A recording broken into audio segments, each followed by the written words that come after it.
ஓம் சாந்தி. 20/11/2023 சிவபாபானுடைய இனிமையான மகா வாக்கியம். சாக்காரம் முரளி, பாப்தாதா, மதுபன். முரளியின் கேள்வி பதில்கள். முதல் கேள்வி, எந்த ஒரு செய்தியை கொடுத்து கொண்டே இருக்க வேண்டும்?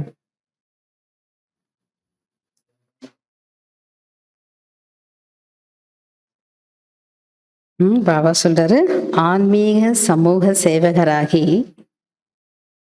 அனைவருக்கும் தேகம் மற்றும் தேகத்தின் அனைத்து சம்பந்தங்களையும் மறந்து தந்தை மற்றும் வீட்டை நினையுங்கள் என்ற செய்தியை கொடுத்து கொண்டே இருக்க வேண்டும். அதனால ருஹானி சோஷியல் ஒர்க்கர் அப்படின்னு நீங்க நினைக்கணும்.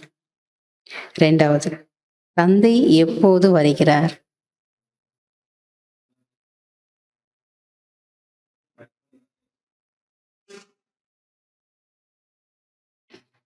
பாபா சொல்றார், பாரத மக்கள் பாவ ஆத்மாக்களாக மாறும்போது, துக்கமுடையவர்களாக மாறும்போது, தர்மத்திற்கு நிந்தனையாகும் போதுதான் தந்தை வருகிறார். 3வது கேள்வி, சத்தியுகத்தில் பதவி எப்படி கிடைக்கிறது?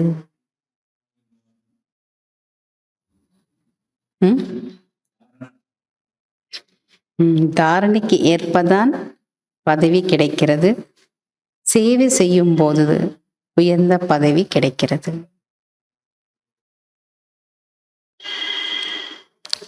4வது கேள்வி, மனசா சேவை என்றால் என்ன?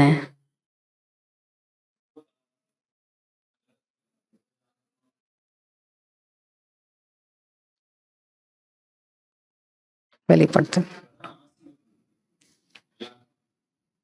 பாபா சொல்றாரு, ஒவ்வொரு நேரமும், அதாவது மனசா சேவை என்றால் ஒவ்வொரு நேரமும் ஒவ்வொரு ஆத்மாவிற்கும் சுப பாவனை மற்றும் சுப விருப்பத்தை வைப்பதாகும். 5வது கேள்வி, உண்மையிலும் உண்மையான இறை சேவகன் யார்?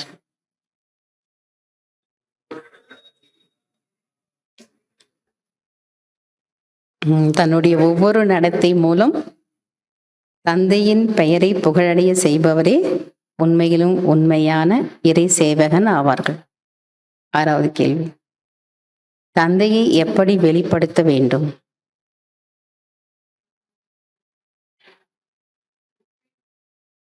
தன்னுடைய இறைவன் புத்தியினால் தந்தையை வெளிப்படுத்த வேண்டும். தன்னுடைய தூய்மையான புத்தியினால் தந்தையை வெளிப்படுத்த வேண்டும். fill in the blanks.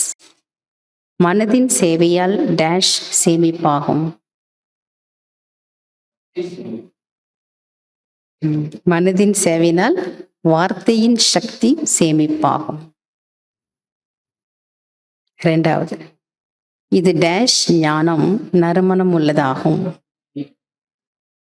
இது கஸ்தூரி ஞானம் நறுமணம் உள்ளதாகும்.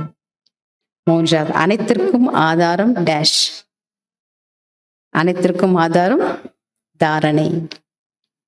4வது, பாரதம் டேஷ் கண்டமாகும். பாரதம் உயர்ந்த அழியாத கண்டமாகும். எல்லாம் ஈஸியா இருக்குல்ல. 5வது, எல்லைக்கு அப்பாற்பட்ட காப்பீடு டேஷ்.